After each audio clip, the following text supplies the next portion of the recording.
মৰিগাঁৱৰ খাতৰ বৰীত দুজন ড্ৰাগছ সৰবৰাহকাৰী আটক। মৰিগাঁও সদৰ থানাৰ অন্তৰ্গত খাতৰ বৰীত মৰিগাঁও আৰক্ষী দুজনকৈ ড্ৰাগছ সৰবৰাহকাৰীক আটক কৰিবলৈ সক্ষম হয়।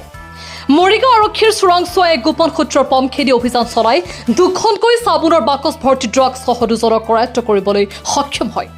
সৰবৰাহকাৰী দুজনৰ পৰা দুটা মোবাইল ফোনৰ লগতে পালচাৰ বাইক এখন জব্দ কৰিবলৈ সক্ষম হয়। সৰবৰাহকাৰী দুজনৰ এজনৰ ঘৰ মৰিগাঁও জিলাৰ ভেলৌগুৰি আৰক্ষী থানাৰ অন্তৰ্গত হাঁহচৰা গাঁৱত আৰু আন এজনৰ ঘৰ মৰাবাৰী আৰক্ষী থানাৰ অন্তৰ্গত বৰথল দলেগাঁও বুলি জানিব পৰা গৈছে। সৰবৰাহকাৰী দুজন ক্ৰমে হাঁহচৰা গাঁৱৰ শ্বৰিফুল ইছলাম আৰু বৰথল দলেগাঁৱৰ ইমদাদুল হুছেইন। দুজনৰ পৰা ২৬.৯৯ গ্ৰাম মাৰাত্মক ড্ৰাগছ জব্দ কৰে। সৰবৰাহকাৰী দুজনক মৰিগাঁও আৰক্ষী জিম্মাত লৈ অধিক তথ্যৰ বাবে সোধপোছ অব্যাহত ৰাখিছে। নিউজ ডেস্ক ৰিপোৰ্ট লখিমপুৰ গ্ৰাম টিভি।